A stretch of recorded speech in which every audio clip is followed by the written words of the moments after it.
पूर्वांचल में तेज हुई सियासी हलचल। राजा भैया से लेकर ब्रजभूषण तक ने चढ़ाया सियासी तापमान। धनंजय सिंह और बड़े क्षेत्रीय चेहरों पर टिकी नजर। 2027 से पहले बदल रहा पूरा समीकरण। जौनपुर से गोंडा और वाराणसी से प्रतापगढ़ तक नई सियासत तैयार। अखिलेश का पीडीए फार्मूला भी एक्टिव। आखिर किसके साथ जाएगा पूर्वांचल का वोट? उत्तर प्रदेश की राजनीति को अगर करीब से समझना हो तो सिर्फ लखनऊ की तरफ नहीं बल्कि पूर्वांचल की तरफ देखना पड़ता है, क्योंकि सत्ता की सबसे बड़ी चाबी अक्सर यही छिपी होती है। 2027 का चुनाव अभी दूर है, लेकिन पूर्वांचल में सियासी तापमान अभी से बढ़ने लगा है। वाराणसी, गोरखपुर, जौनपुर, गाजीपुर, बलिया, आजमगढ़, प्रतापगढ़ और अयोध्या तक हर दल अपनी जमीन मजबूत करने में जुटा हुआ है। एक तरफ मुख्यमंत्री योगी आदित्यनाथ का मजबूत संगठन और सरकारी योजनाओं का नेटवर्क है, दूसरी तरफ अखिलेश यादव पीडीए के जरिए नया सामाजिक समीकरण तैयार करने में लगे हैं। लेकिन इस पूरी कहानी को दिलचस्प बनाते हैं वो क्षेत्रीय चेहरे जिनका असर आज भी हजारों कार्यकर्ताओं और लाखों वोटरों तक माना जाता है।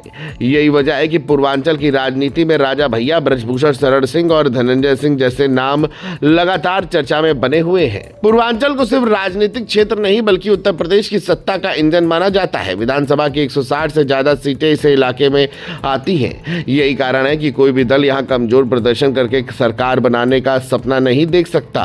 यहाँ यादव, राजभर, निषाद, कुर्मी, मौर्य, पटेल, ब्राह्मण, दलित और मुस्लिम वोटरों का प्रभाव है। कई जिलों में पिछड़ा वर्ग निर्णायक भूमिका निभाता है तो कई जगहों पर जाति संतुलन चुनाव का पूरा परिणाम बदल देता है। राजनीतिक विश्लेषकों का मानना है कि 2027 की लड़ाई में भी सबसे बड़ी जंग इसी वोट बैंक पर होने वाली है। बीजेपी गैर यादव, ओबीसी और लाभार्थी वर्ग पर भरोसा कर रही है, जबकि सपा पिछड़ा, दलित और अल्पसंख्यक समीकरण को मजबूत करने में लगी हुई है। इसी बीच जौनपुर की राजनीति सबसे ज्यादा चर्चा में दिखाई दे रही है। लंबे समय से धनंजय सिंह का प्रभाव यहाँ चर्चा का विषय रहा। जिला पंचायत से लेकर स्थानीय राजनीति तक उनका असर माना जाता है। दूसरी तरफ कई राजनीतिक जानकारों का मानना है कि बीजेपी भी पूर्वांचल में अपने क्षेत्रीय प्रभाव को और मजबूत करना चाहती है। यही वजह है कि जौनपुर, वाराणसी और आसपास के जिलों में राजनीतिक गतिविधियां लगातार बढ़ रही हैं। पंचायत चुनाव भले अभी दूर हो, लेकिन स्थानीय स्तर पर शक्ति प्रदर्शन की तैयारी अभी से दिखाई देने लगी है। यही कारण है कि पूर्वांचल के हर बड़े चेहरे की गतिविधियों पर राजनीतिक दलों की नजर बनी हुई है।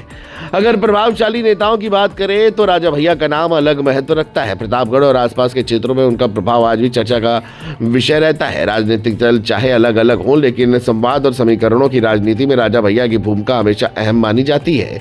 दूसरी तरफ ब्रजभूषण शरण सिंह भी पूर्वांचल और अवध के कई इलाकों में मजबूत जनाधार वाले नेता माने जाते हैं। संगठनात्मक राजनीति हो या फिर सामाजिक प्रभाव, उनका नाम अक्सर बड़े समीकरणों में शामिल किया जाता है। यही वजह है कि 2027 के चुनाव की चर्चा शुरू होते ही राजा भैया, ब्रजभूषण और धनंजय सिंह जैसे नेताओं की भूमिका को लेकर राजनीतिक गलियारों में अटकलें तेज हो गई हैं। लेकिन इस पूरी लड़ाई का सबसे बड़ा केंद्र सिर्फ नेता नहीं बल्कि वोट बैंक है। पूर्वांचल में यादव और मुस्लिम वोट लंबे समय से सपा की ताकत माने जाते रहे हैं। वहीं बीजेपी ने गैर यादव, ओबीसी, महिला, लाभार्थी वर्ग और हिंदुत्व के आधार पर मजबूत पकड़ बनाई है। राजभर, निषाद और अन्य पिछड़ी जातियों की भूमिका भी कई सीटों पर निर्णायक हो सकती है। यही कारण है कि आने वाले महीनों में पूर्वांचल उत्तर प्रदेश की राजनीति का सबसे बड़ा रण क्षेत्र बनने जा रहा है।